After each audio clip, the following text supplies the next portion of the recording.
ელდარ ქიტიაშვილს თავის სახლის ბაღში ვაშლი, ატამი, ბალი და თხილი მოჰყავს. იგი მოგებას იღებს, თუმცა მას ყველაზე მეტად ესმის, რომ ფული ხეზე არ იზრდება. ფულის გასაკეთებლად ფულია საჭირო. უფრო სასუქი და ეს მოხნა რა.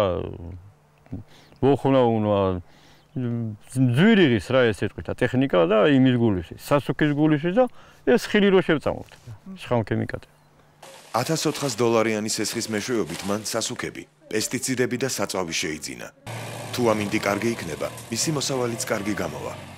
7000-ზე მეტმა ქართველმა ფერმერმა მიიღო სესხი მსოფლიო ბანკის მიერ მხარდაჭერილი პროგრამის მეშვეობით, რომლის მიზანი იყო სოფლის მეურნეობის მხარდაჭერა ადგილობრივი ბანკების მეშვეობით.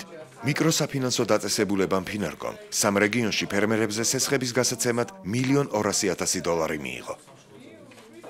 მიკროსაფინანსო ორგანიზაციები ესეთი კარგი პირობებით გათამამებულები არა ვართ. ჩვენ ცოტა მაღალ პროცენტში გვთავაზობენ ყოველთვის სხვა დონორები და გამსესხებელი ორგანიზაციები. ჩვენთვის ძალიან მისაღებია ის ლიბორს +2 და შესაბამისად ჩვენც მოგვიცა საშუალება, რომ ფერმერებისათვის მისაღებ პროცენტში გაგვეცა ეს სესხები. ამ ადამიანმა ახლახანს გადაიხადა ღორების ფერმის მოსაწყობად აღებული $12,000 სესხის ნაწილი. ის ორ ადამიანს ასაქმებს, რომლებიც თითქმის 7000 ღორის მოვლაზე და მოშენებაზე ზრუნავენ. საკუთარი სესხით გულნარა ბოდოკიამ უფრო მეტი სათბური ააშენა, სადაც მას ბოსტნეული და დეკორატიული მცენარეები მოჰყავს. ეხლა გაზაფხულია და მის ოჯახს მარტო შეუძლია ყველა სამუშაოს წარმოება, თუმცა სეზონურად ის საკმაოდ ბევრ ადამიანს ასაქმებს. და ზამთარში არა, ქალები მყავს. ქალები დამყავს 5-დან, შეიძლება 20 ქალიც მყავდეს დღეში.